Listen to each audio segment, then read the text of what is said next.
আসসালামু আলাইকুম আমার প্রিয় দেশবাসী।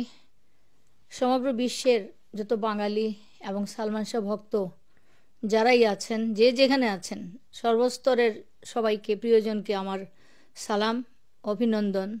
আল্লাহু আকবার। আল্লাহু আকবার এই জন্য, আল্লাহ আমাদেরকে স্বস্তির নিঃশ্বাস ফেলার একটা সুযোগ দিয়েছেন এবং ধৈর্য যারা করে, সবর করে, তার সাথে তিনি আছেন, সেটা প্রমাণ হয়ে গেছে। বাংলাদেশে এখন দুটি মামলা চলছে। একটা শেখ হাসিনার মামলা, একই উকিলের কাছে, একই সলিসিটার, এবং সালমান শাহর মামলা। আমি নিজেই চিন্তা করে অবাক হয়ে গেলাম যে দুইটা রাষ্ট্রীয় মামলা একই ব্যক্তির কাছে একই সময়ে চলছে। আমার উকিল এখানে আর্ধেক করে ওখানে দৌড়াচ্ছে। কারণ আমি শেখ হাসিনা থাকাকালীন সময়, সত্যি কথা বলতে কি, সরকারকে ওইভাবে আমি বলিনি যে আপনি আমার মামলাটা দেখেন, কারণ আমি আল্লাহতে বিশ্বাসী। আমি, আমার ছেলে আত্মহত্যা করে নাই, নিহত হয়েছে। আমি রাষ্ট্রের কাছে যে দাবি করা উচিত, যেটা চাওয়া উচিত, আমি মামলা করতে চেয়েছি।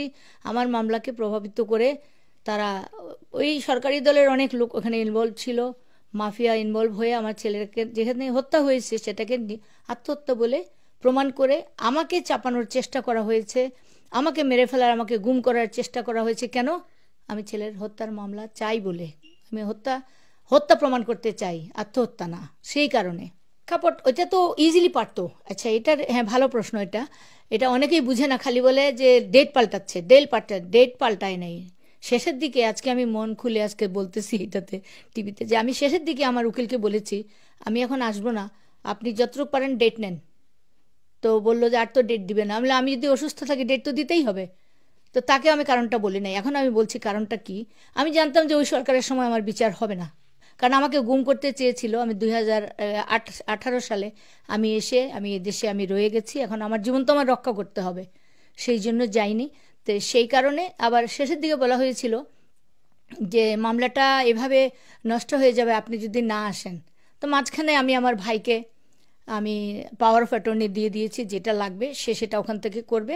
আমি যখন যাওয়ার, আমি ঠিকই চলে আমি এখান থেকে তাকে এবং কোর্টকে আমি নির্দেশ দিয়ে যাচ্ছি সবসময়। প্রথমে 1 নম্বর আছে সালমান শাহের স্ত্রী সামিরা হক, তারপরে তার আজিজ মোহাম্মদ বাহাই, ও কিন্তু ভাই না, বাহাই, আজিজ মোহাম্মদ বাহাই, তারপরে লুসি হক, সামিরার মা, তারপরে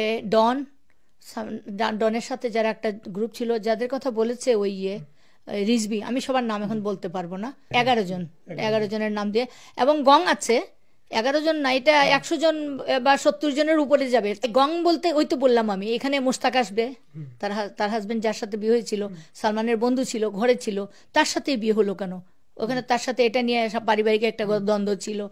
ডনের সাথে ওখানে আরো অনেকেই আছে, যেমন ফিল্মি সিন্ডিকেটের কারণে আমার ছেলে মারা গেছে, বাদল খন্দকারের নাম এখানে আছে এজাহারে।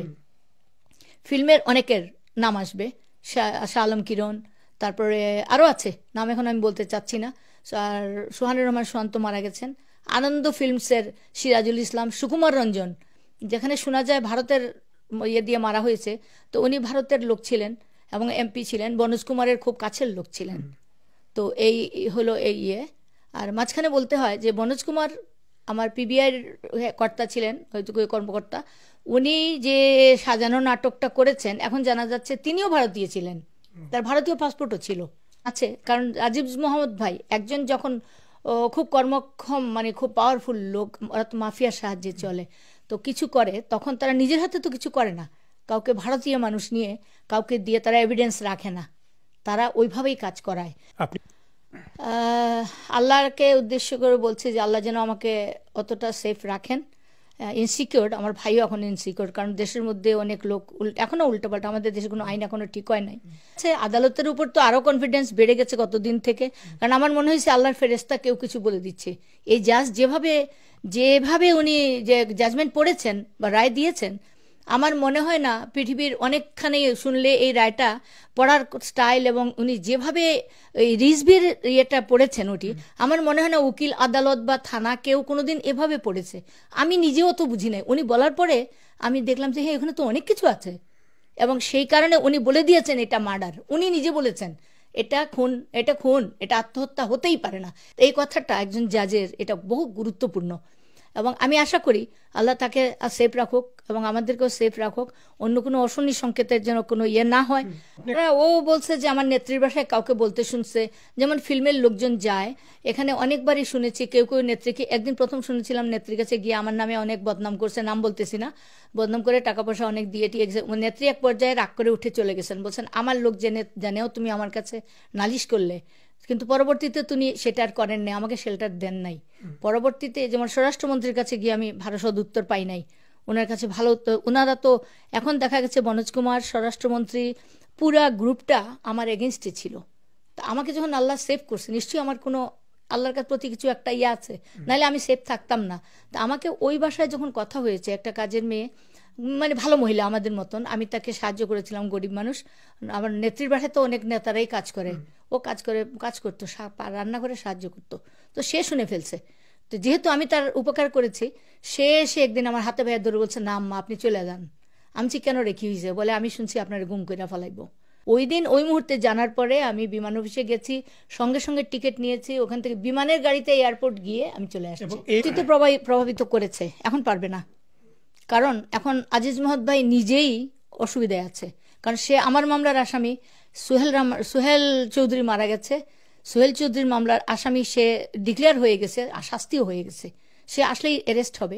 হ্যাঁ 48 ঘন্টা হয়ে গেছে, এটা আমি আজকে আমার এর সঙ্গে কথা বলেছি, উনি বলছেন যে প্রসেসিং হচ্ছে, সময় অনুযায়ী হয়ে যাবে। তারা আন্তরিক তো দেখেছি, বিগত দিনেও কিন্তু আন্তরিক ছিল পুলিশ, প্রথম পরের দিকে উপরের দিকে আসার পরে তো হয়ে গেছে, কিন্তু কেউ বাধ্য হয়েছে, কিন্তু এখন আশা করি সেটা হবে না, তারা আন্তরিক, কারণ সবাই ভক্ত। ওই দিন যেটা দেখছি কোর্টে, আমার মনে হয় এজলাসের ওই দিন সারাদিন খালি সালমান শাহর মামলাটাই হয়েছে, সকাল থেকে 5টা পর্যন্ত এই কোর্টে।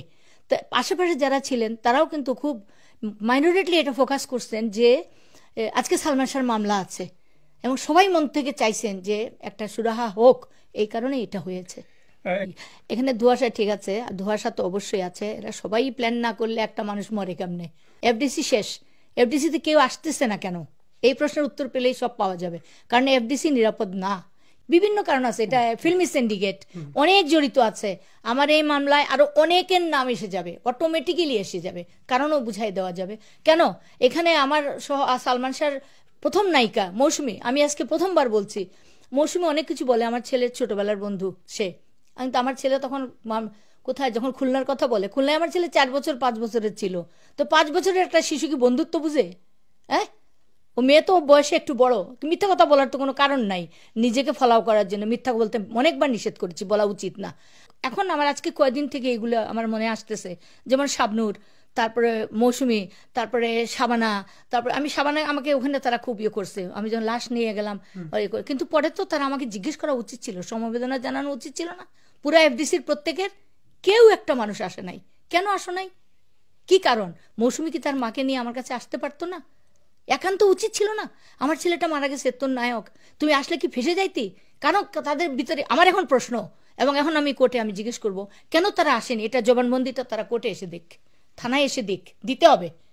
মৌসুমী, আজকে শাবনূর, তুমি আমার সাথে আমার মেয়ের মতন ছিলা, অনেক সময় মেকআপের প্রবলেম, এটা প্রবলেম, আমার ছেলে বলতো, আমি বলে দিতাম, তুমি তোমার মাকে নিয়ে তো আসতে পারতা, তুমি যদি জড়িত না হও। কিন্তু আমরা তো পরে আলামত টের পেয়েছি যে তুমি আজিজ মহম্মদ ভাইয়ের জন্য মৌসুমীও কেউই আসেনি, কারণ আজিজ মহম্মদ ভাইয়ের আন্ডারে ছিল সবাই।